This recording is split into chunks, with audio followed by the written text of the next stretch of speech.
Okay, so let's talk about the rules of war. The rules of war, remember I had this distinction in the last lecture between jus ad bellum, or more simply, again, you guys don't need to know the jargon. I don't care too much. Just if you see it somewhere else, know what it means.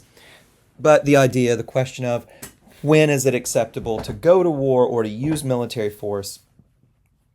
And the second set of questions, well, what is it acceptable to do in a war? So we're going to start talking about the second question. And, the Red Cross video I had you guys watch, the very brief one, is about these rules of war. And these were kind of codified by the Geneva Conventions. There's been a long history, a long tradition before that, that this is what you should do in a war. It's not just like the Geneva Conventions pulled these out of thin air, but they did put these in an explicit code. All right, so what are they? Well, I'll read through each of these and I'll say what each of them means because, it might not be completely clear. And the first one here is that you must discriminate civilians from combatants. Well, what does that mean? Discriminate civilians from combatants. We'll talk a bit more about that.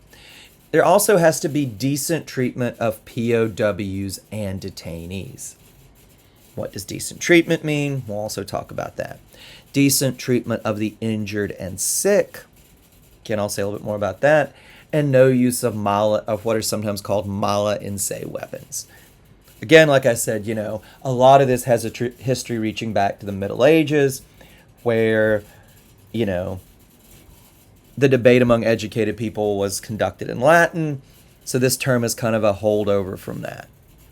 The thought, though, is that some weapons are just off the table no matter what. We'll say what those are and why in a minute. So let's talk about the first condition, discrimination. And discrimination means you cannot deliberately target civilians. At the very least, this is absolutely forbidden. You cannot, as a soldier, shoot civilians or otherwise harm them. And as a military planner, you cannot, or officer, you cannot order your soldiers to do this. Now we can talk about, in some wars it's not clear who is a civilian and who isn't. That creates some really bad moral problems. It's also one of the reasons the rules of war say that all soldiers should be distinguished from civilians themselves. Wear a uniform, be clear that they're soldiers. You cannot target civilians indirectly either, destroying the infrastructure they need to survive as a way of trying to hurt their country or their military power. You can't, the Red Cross video shows them poisoning some water and killing a cow. It's a pretty good indication of, what's going on. You can't poison the water supply. You can't burn fields. You can't kill livestock. We'll come back to whether some ways that people have violated this. It's very common to violate this, but the rules of war say that it is wrong.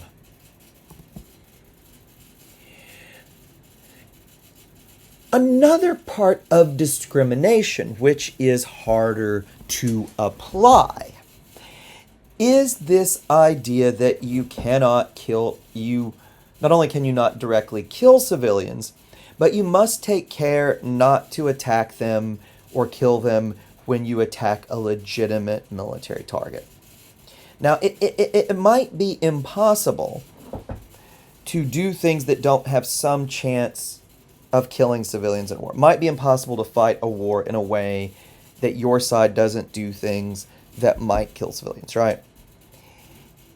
If enemy soldiers are hidden or encamped in an urban neighborhood, or there's artillery or rocket launchers in an urban neighborhood, and you need to take them out, there is always the chance that a bomb or whatever will go wide, or an artillery shell will go wide and kill civilians, but you have to take some care that that doesn't happen.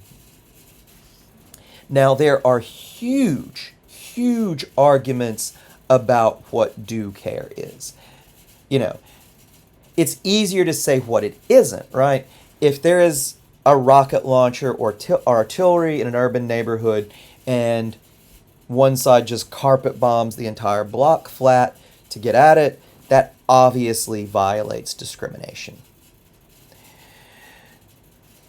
What becomes hard is when people start arguing about what due care looks like when it's not that clear violation. You know, as I'm recording these, you know, there's the war in Gaza. A lot of the debate about the war in Gaza is what level of care should they be taking, the Israeli military forces? Are they taking it or not? How much risk do you have to submit your own forces to make sure that you are taking due effort not to kill civilians? All I'll say on this is that I think Anscombe is right, that a rule is vague or sometimes hard to apply does not mean the rule is useless, because we can pick out clear violations of this, right? Bombing an entire neighborhood flat to get at civilians is a violation. Borderline cases we might have to argue about, there might be room for debate, but it doesn't mean that this rule is meaningless. So let's talk about the next part of the Geneva Conventions, but also just generally the rules of war. And that is the treatment of POWs and detainees. And there's two parts to this. You know, say decent treatment, well, it means two things. One, they have to be provided with basic food and shelter. You know, doesn't have to be luxurious. I mean, it's war. They are soldiers. You know, even before they were captured, soldiers don't really have luxurious conditions. But it has to be safe. It has to be they are warm enough that their health isn't at risk, they are sheltered from the elements, and they are given enough food to survive and stay healthy. POWs and detainees also can't be tortured or otherwise mistreated. They have to be given decent treatment. Now, there's another part here that doesn't really pop up in current things. I think the Geneva Conventions have even banned this full on, and it's not really common that countries do this anyway. But there is a part to this, you know, what about making POWs work? This was done during World War II sometimes, and I guess it might still be done in some conditions. But at the very least, if you do this, soldiers cannot be forced to work on military projects, right? They cannot be forced to directly aid your side against their side. That is unconditionally against the rules of war. You know, an example of this might be, you know, the Germans did press Allied prisoners of war sometimes into working on their projects to launch rockets against Great Britain. That is against the rules of war. The Japanese in World War II forced Allied prisoners to build a railway so they could transport troops to fight the Allies. That is also against the rules of war. You cannot do that. The Americans, on the other hand, a lot of German POWs were brought to the U.S. and put to work on farms because there's a labor shortage. You know, there's some argument about that, but that is at least not clearly wrong, right? You know, if a German POW is growing potatoes in Idaho because the normal farm workers are off fighting in the war, you know, making sure America has enough potatoes is not directly aiding our side against his. It's very different from doing something that allows troops to be transported to kill his former comrades or forcing him to help make a weapon that will kill his countrymen, right? If POWs are used in labor, they can't be used in military projects. They also must be given decent working conditions. We did that in World War II Germans who were brought over were often actually kind of happy to be captured and working on a farm and not, freezing on the Eastern Front or whatever. The Germans and Japanese in World War II did not, to say the least. Germans generally treated Allied POWs well, American and British. They abused Russian prisoners of war terribly. And the Japanese just did not do well with treating prisoners of war in any kind of decent way at all. So, anyway, I won't go through the whole gory business. It's terrible, but, must be given decent working conditions. Injured and sick. When an enemy soldier is injured, they cannot be killed. They cannot be finished off. You cannot shoot the wounded, right? That is against the rules of war. But not only that, they must be given medical care. In fact, the ideal is that injured enemy should be treated and given the exact same care as your own injured.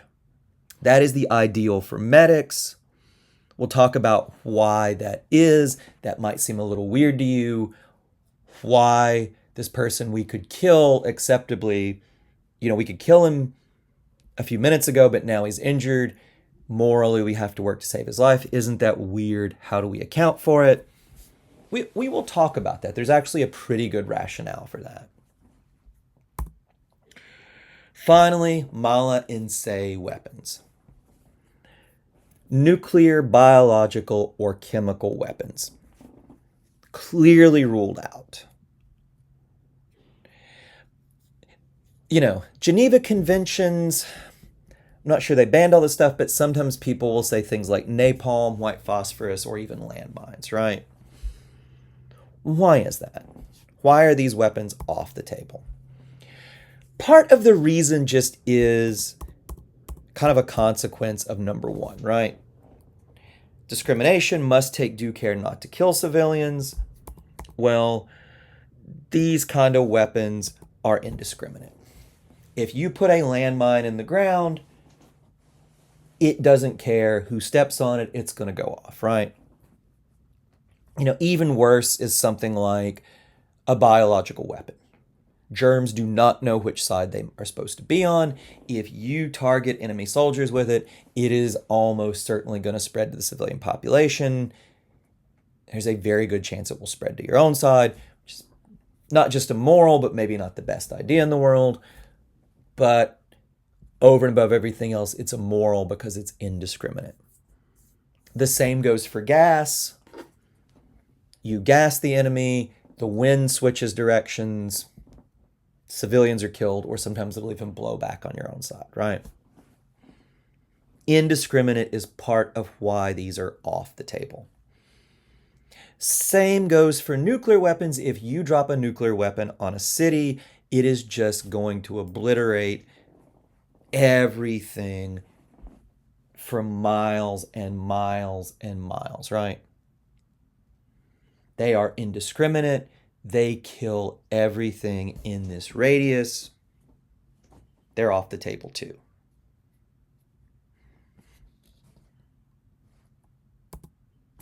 There's an additional idea here that makes number 4. You might just say that 4 is a consequence of 1, so why make it its own condition? There's an additional idea here that some weapons do harm that is gratuitous or over the top, even in war. That they go beyond what you need to kill an enemy. Nagel will talk about weapons that target soldiers not as soldiers, but as persons. We'll try to flesh that out, but the idea is some weapons are so terrible, even if you could distinguish between soldiers and civilians using them, the harm they do is just so over the top they shouldn't be used.